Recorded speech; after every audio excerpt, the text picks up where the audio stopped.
Número 53. Em cadeias. É uma carta de Paulo aos Efésios, capítulo 6, versículo 20. Pelo qual sou embaixador em cadeias, para que possa falar dele livremente como me convém falar. Paulo de Tarso já está acostumado com a vida que ele estava levando. Então vamos lá, vamos ler o que Emmanuel nos diz e depois vamos interpretando. Observamos nesta passagem o apóstolo dos gentios numa afirmativa que parece contraditória à primeira vista. Paulo alega a condição de emissário em cadeias e, simultaneamente, declara que isto ocorre para que possa servir ao Evangelho livremente quanto convinha. O grande trabalhador dirigia-se aos companheiros de Éfeso, referindo-se à sua angustiosa situação de prisioneiro das autoridades romanas. Entretanto, por isso mesmo, em vista do difícil testemunho, trazia o espírito mais livre para o serviço que lhe competia realizar. O quadro é significativo para quantos pretendem a independência econômica financeira em demasiada liberdade no mundo, a fim de exemplificarem os ensinamentos evangélicos. Há muita gente que declara aguardar os dias da abundância material e as facilidades terrestres para atenderem ao idealismo cristão. Isso, contudo, é contrassenso. O serviço de Jesus se destina a todo lugar. Paulo, entre cadeias, se sentia mais livre na pregação da verdade. Naturalmente, nem todos os discípulos estarão atravessando esses montes culminantes do testemunho. Todos, porém, sem distinção, trazem consigo as santas algemas das obrigações diárias no lar, no trabalho comum, na rotina das horas, no centro da sociedade e da família. Ninguém, portanto, tente quebrar as cadeias em que se encontra, na mentirosa suposição de que se candidatará a melhor posto nas oficinas do Cristo. Somente o dever bem cumprido nos confere acesso à legítima liberdade. Então vamos lá, uma chamada de atenção para que a gente não caia nessa armadilha da vida, né? Em cadeias. Paulo, Efésios, diz assim: pelo qual sou embaixador em cadeias, para que possa falar dele livremente, como me convém falar. Dá a impressão assim, olha, eu estou preso para poder pregar. E muitos diriam assim, não, foi essa... Nós somos precipitados, tem gente que adora a teoria do determinismo, né? Então ele fala, não, Paulo já veio com essa missão, ele veio para ficar preso para pregar, para ensinar. Não teria sentido, né? Então por isso que ele está falando, observamos nesta passagem o apóstolo dos gentios numa afirmativa que parece contraditória à primeira vista. Porque ele está falando, eu estou preso para pregar. Paulo alega a condição de emissário em cadeias e simultaneamente declara que isto ocorre para que possa servir ao Evangelho livremente quando convir.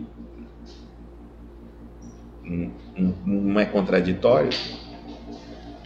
O grande trabalhador dirigia-se aos companheiros de Éfeso, referindo-se à sua angustiosa situação de prisioneiro das autoridades romanas.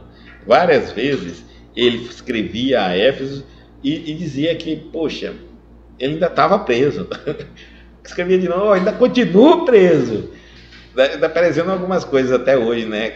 Os políticos de hoje, ainda estou preso aqui, não vamos soltar esse homem quando, pelo amor de Deus.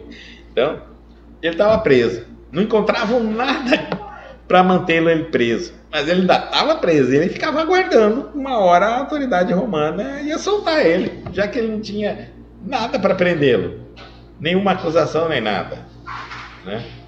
Então vai soltar. E ele falava da sua angustiosa situação, gente. Não é fácil ficar preso, ainda mais quando você é inocente.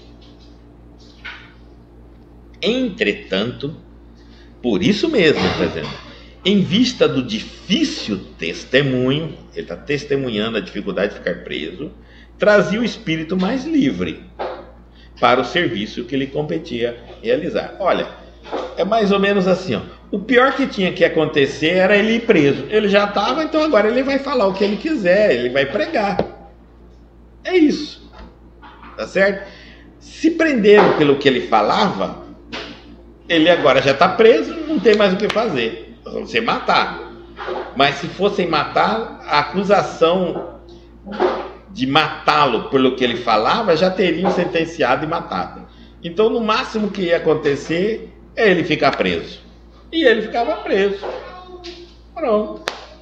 Tá certo? É mais ou menos assim. Depois que você sentenciou alguém à cadeia por um crime que ele de falar, na cadeia ele vai falar. Agora, se vão ouvir ou não, se vão divulgar, já é um outro problema. Mas que ele pode falar livremente, ele pode.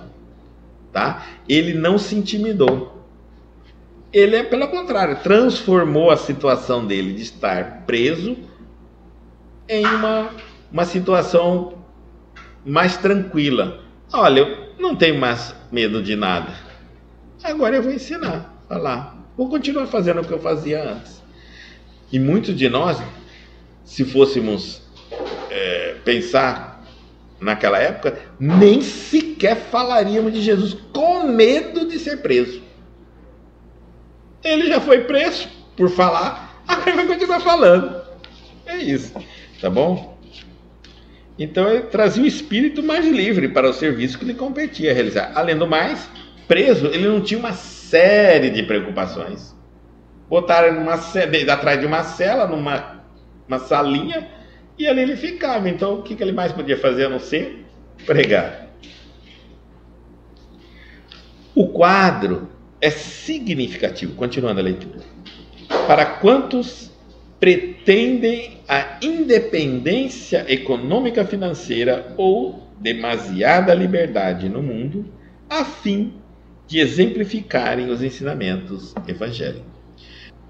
Muitas pessoas ficam sonhando, ficam esperando, né, ter uma condição melhor financeira, sociofinanceira, ter uma certa liberdade no mundo. Quando meus filhos crescerem, foram para a faculdade. Quando meu marido morreu, minha esposa morrer. Quando envelhecer, quando eu aposentar. Quando eu me curar. Sei lá, cada um tem um plano quando que vai começar a servir ao Cristo, se dedicar ao Cristo. E aí nesse plano tem que acontecer algo para que ela se sinta mais livre para poder fazer. Na cabeça nossa, tenha condições de fazer. E ele está dizendo assim, o quadro é significativo para quantos pretendem a independência socioeconômica, econômica financeira, ou demasiada liberdade no mundo, a fim de exemplificar os ensinamentos evangélicos. Está falando que esse é o tipo do quadro para essas pessoas. Uns dizem assim, não, eu não vou porque minha mulher não deixa. Outra mulher porque o marido não deixa. Os pais, os filhos não aceitam. Os filhos é porque os pais não deixam. E cada um vai criando um motivo. E há muita gente que declara aguardar os dias de abundância material, tiver mais dinheiro, e as facilidades terrestres, tudo dá certo, tudo tá beleza, tudo tá encaixadinho. Uma vida de mar de rosa. Quem está doente que quer curar. Por causa da doença, não posso ir, por causa disso. E as facilidades terrestres para atenderem ao idealismo cristão. E isso ele está falando, contudo, aqui é o Emmanuel, um benfeitor dizendo, e isto, contudo, é o contrassenso. Ou seja, não cai nessa. Não se justifica assim. Faça o bem. Sirva ao Cristo, cresça com Cristo, estude, aprenda, evoluir, não importa a situação que você esteja. Nada te impede de servir ao Cristo. Eu vou dizer uma coisa para vocês nesse momento, é assim, o mundo te abandona, mas Jesus nunca te abandonará. O mundo pode te rejeitar, o mundo pode não te compreender, mas o Cristo nunca. Se você trocar qualquer coisa do mundo pelo Cristo, o Cristo por qualquer coisa do mundo ou por qualquer situação, você vai se arrepender. Então, primeiro na nossa vida é o Cristo, é Deus. Porque é Ele que está conosco sempre.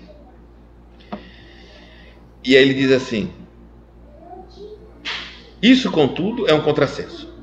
O serviço de Jesus se destina a todo lugar. Não importa onde quer que você esteja, sirva ao Cristo. Servir ao Cristo, gente, não é ficar rezando, ficar dando coisas bem materiais. Servir ao Cristo é fazendo a vontade dele por você.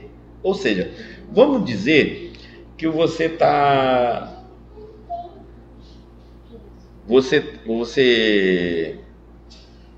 não tem dinheiro, certo? Nenhum.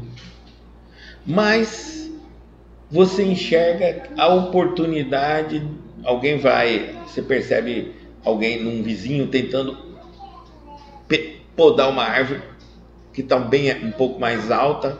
Você não tem dinheiro. Tá lá e pode correr um risco de acidente. Esse homem com essa motosserra batendo lá porque ele não alcança. E eu consigo. Dizem, deixa eu tentar, eu vou fazer para você. Eu vou bater aqui na moto, eu subi certinho e corto para você. Esse é um cristão. Tá certo? Eu não posso ajudar com dinheiro. Mas um cristão, ele cava, ele procura, ele encontra um espaço onde ele pode ser útil. É isso que é o serviço de Jesus. Se destina a todo lugar, a toda hora, é só você querer. Quando, por exemplo, eu estou em casa, eu falo, não tem nada para eu fazer na minha casa, quase impossível isso, mas eu falo, não tem nada, sai de casa, você vai encontrar coisa para fazer, para ajudar as pessoas, tá certo? Para auxiliar. Às vezes você encontra pessoas que têm dificuldade de atravessar a rua. Aí você está querendo atravessar, segura aqui, te atravessa a rua. Olha que simples. O cristão é aquele que fica atento a tudo que está à volta dele, para ele ter a grande oportunidade de servir ao bem, não a quem quer que seja. Ele entrou no consultório médico, um papel no chão, ele viu, ele pega e põe no lixo. Tá vendo? Serviu ao bem. Simples, né? É isso. Ser cristão é fazer o que tem que ser feito, fazer o correto, fazer o bem. E com isso, dar exemplo a quem assiste. Não é ficar chamando a atenção de ninguém, não é dando discurso, não é brigando com ninguém, é fazer a sua parte. Existe um ditado que tudo aquilo que você vê que está errado é para você corrigir. Mas você fazer o correto. Então, Paulo, entre cadeias, preso, né? Ele saía de uma cadeia e ia para outra cadeia, saía de uma cadeia e ia para outra cadeia. Paulo, entre cadeias, se sentia mais livre na pregação da verdade.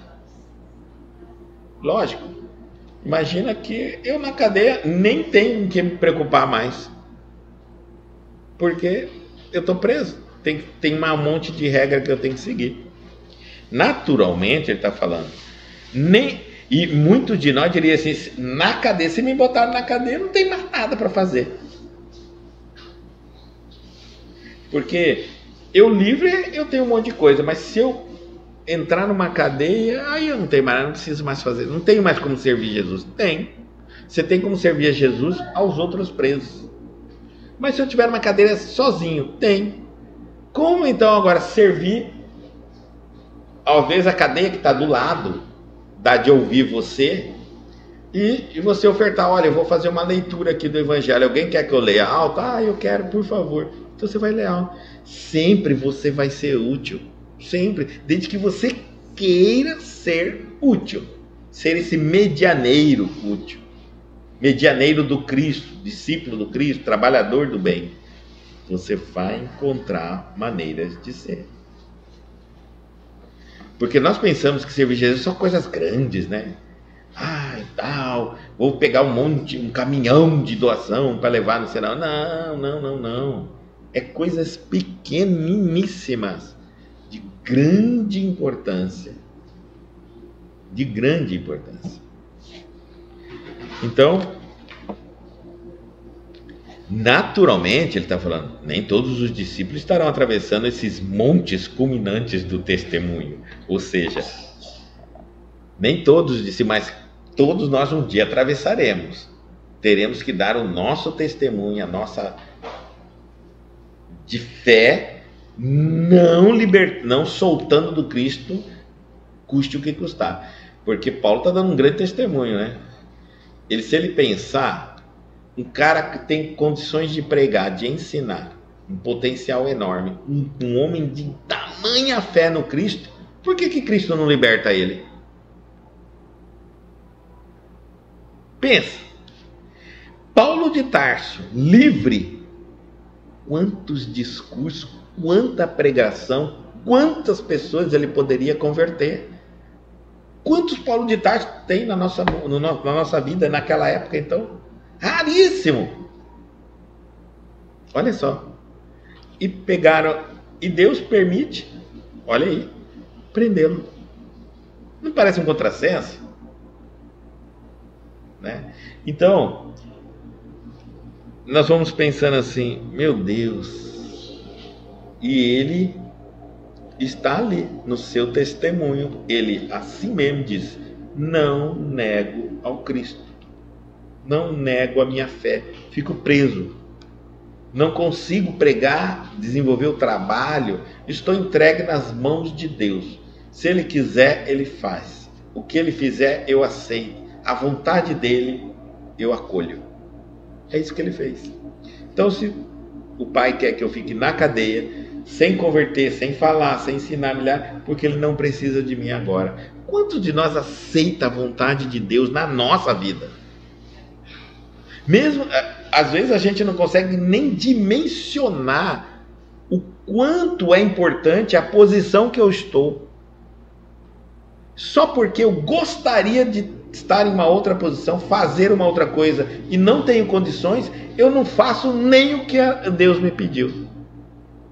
Porque Paulo de Tarso podia estar revoltado, dizer, se Deus quisesse que eu pregasse, ele não ia manter eu preso, eu ia abrir esse portão. Se Deus quisesse que, se eu fosse um trabalhador que servisse realmente para que preste a Deus, ele não ia ficar comigo preso. Revoltado, né? Quantos de nós nos revoltamos? Né? Deixamos de fazer o que podemos fazer, servindo ao bem, à paz, à verdade, ao correto, só porque nós não temos condição ou não conseguimos fazer o que nós gostaríamos de fazer. Isso é revolta. Então, olha, aqui é a clássica. Imagina um Chico Xavier preso. Quantos livros deixaria de psicografar? Quantas pessoas deixaria de ensinar? É a vontade de Deus. Nós temos que respeitar. Então, muitas coisas que eu estou passando na minha vida pode não ter uma razão, uma lógica para mim, mas para Deus tem. E como eu não lembro de outras vidas, tome muito cuidado com o seu julgamento. Não julga, não. Então, todos, porém, sem distinção, trazem consigo as santas algemas, das obrigações diárias no lar. Essas algemas, essas obrigações que nos prendem em casa, no trabalho, porque nós não reencarnamos, né, gente? A gente reencarnou, nós estamos numa sociedade. Eu não posso fazer o que eu quero. Eu tenho obrigações. E quanto mais eu construo amigos, relacionamentos, mais obrigações eu tenho. Então, ó, nós estamos algemados.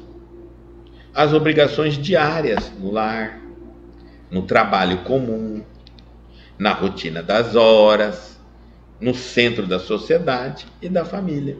E ele está mostrando uma coisa aqui muito importante. E às vezes a gente tem que pensar, né? Eu não preciso separar, largar minha família, tudo para servir a Jesus. Eu não preciso abandonar meus filhos para seguir a Jesus. Eu não preciso deixar de trabalhar para servir Jesus.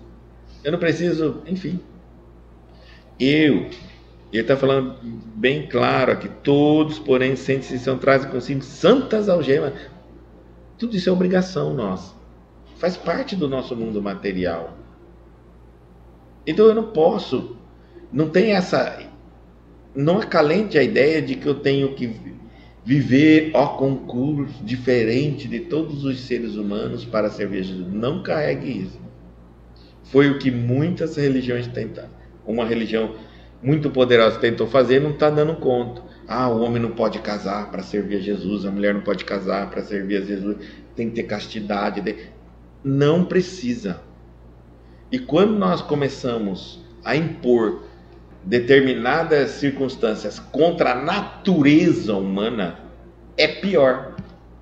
Porque o ser humano deixa de fazer na frente dos outros e passa a fazer escondido. Porque a natureza dele, o instinto dele é muito maior. Então não adianta eu falar, se é proibido de fazer sexo. Não vai fazer na frente de todo mundo, mas vai fazer por trás. Aí nós temos 1 milhão de escândalos. Não é isso? 1 milhão de outros escândalos. E os absurdos que nós estamos assistindo. Porque o ser humano, ele não tem que se transformar para servir. A reforma íntima é esse processo. Ele vai servir cada vez mais a Deus desde que ele se prepare para fazer. Se prepare, não é imposto a ele. Né? Não adianta eu chegar numa pessoa, você quer ser trabalhador do Cristo? A partir de hoje você não pode fazer isso. Ele vai fazer? Não vai, porque muitas coisas que ele vai deixar de fazer só depois que ele conseguir uma reforma íntima. Ele pode até tentar, vai ficar 1 ano, 2 anos, 3 anos. Daqui a pouco ele vai começar a fazer tudo escondido e pronto. Aí vai mal, pronto, acontece, explode todos os escândalos que nós conhecemos. Nós temos as santas algemas. Ou seja, nós neste mundo... Por que ele colocou nós temos santas algemas? Porque neste mundo, todos nós que estamos encarnados, nós somos espíritos. Como espírito, nós somos livres. Mas encarnados, nós não somos livres. Quando você reencarna, você já veio para uma escola, mas também, vamos tirar a parte boa aí, para comparar com a lição, estamos dentro de uma prisão. Uma prisão chamada Terra, planeta Terra. Dentro dessa prisão, você habita uma cela chamada corpo físico. Daqui, eu não saio do meu corpo, só se eu morrer. Tá certo? Essa é a minha sala. É aqui que eu fico, durmo, acordo. Eu tenho que cuidar bem. Senão eu também vou sofrer com as condições da minha sala, do meu corpo. Tá certo? Então ele está falando, e além disso, eu estou algemado. O que ele quer dizer? Ninguém é livre neste mundo. Tira essa ideia de ser livre enquanto estiver na Terra. Você não é livre. Não é livre. Você tem obrigações. É isso que querem colocar na nossa cabeça com essa nova teoria do progressismo. Não, nós não somos obrigados a acreditar em Deus. Nós não somos obrigados a seguir o Cristo. Nós não somos obrigados a sermos bons. Não, nós não somos no sentido de obrigados. É a nossa obrigação, mas ninguém nos obriga, nós temos o livre arbítrio, mas é um dever nosso. É para isso que nós viemos aqui. Nós não viemos aqui para curtir a vida, para passar o tempo, isso e aquilo. Não. Então, essas correntes progressistas estão destruindo quase que toda aquela ideia que nós tínhamos que era muito natural.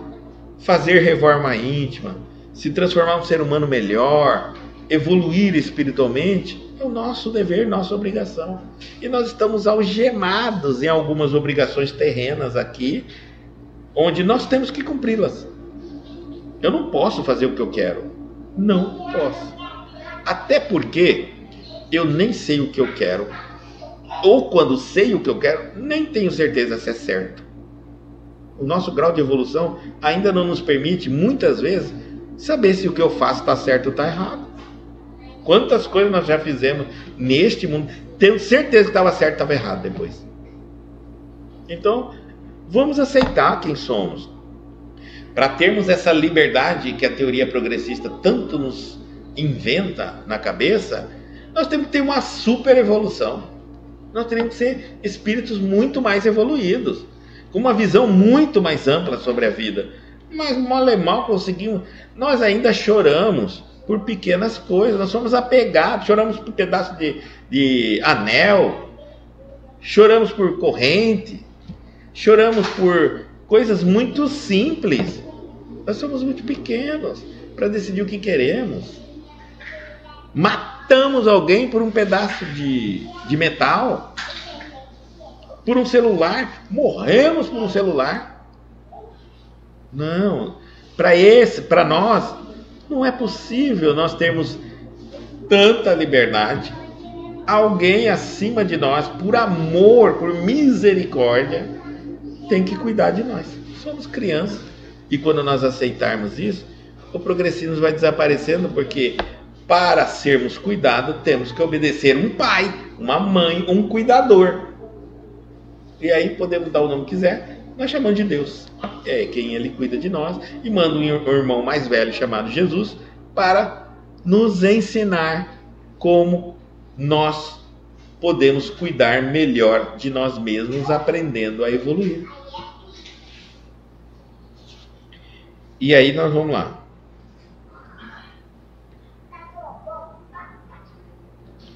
Ninguém, ele está dizendo, ninguém, portanto, tente quebrar as cadeias em que se encontra. Porque lembra que eu falei, cada um de nós estamos numa cadeia. Não tenta quebrar essas cadeias.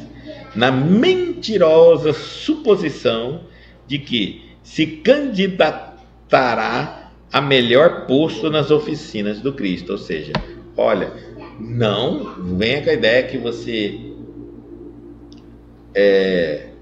vai deixar de cumprir algumas obrigações para servir melhor ao Cristo. Não, não faça isso, não. O Cristo nos quer servindo, mas cada um naquilo que é capaz, pode, tenha condições, e servir nas obrigações também sociais.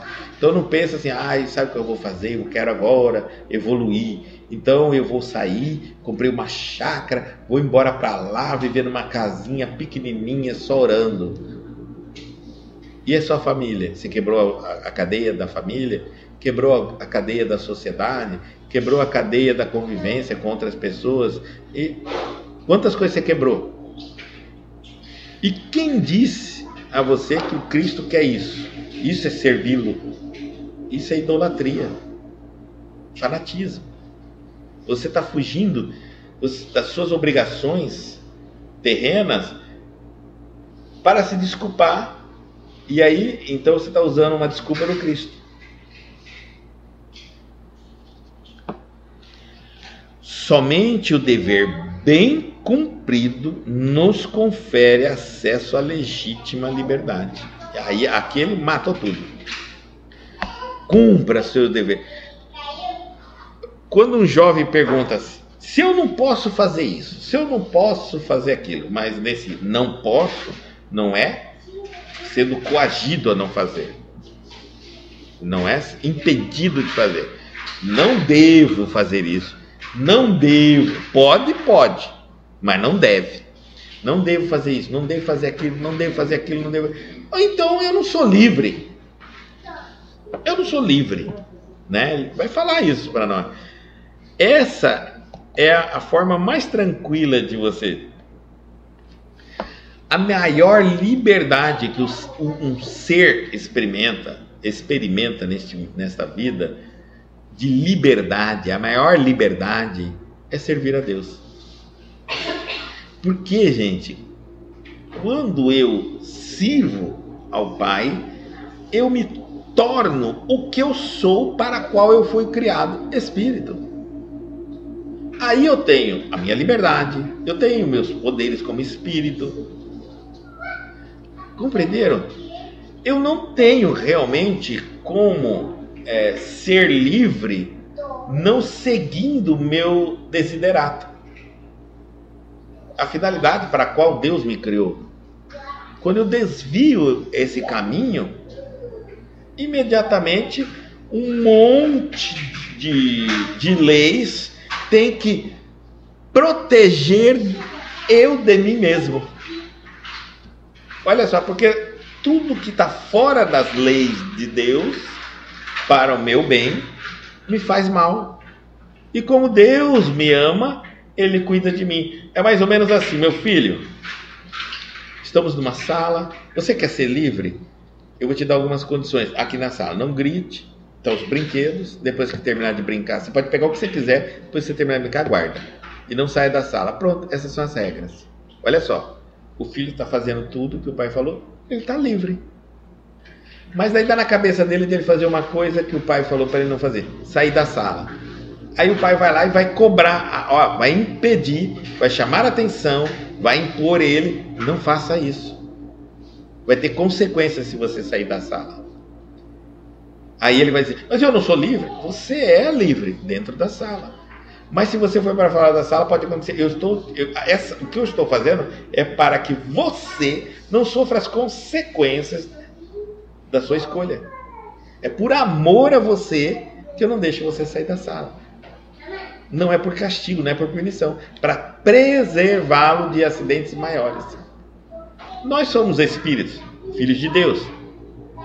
E nós somos livres se seguíssemos a vontade de Deus.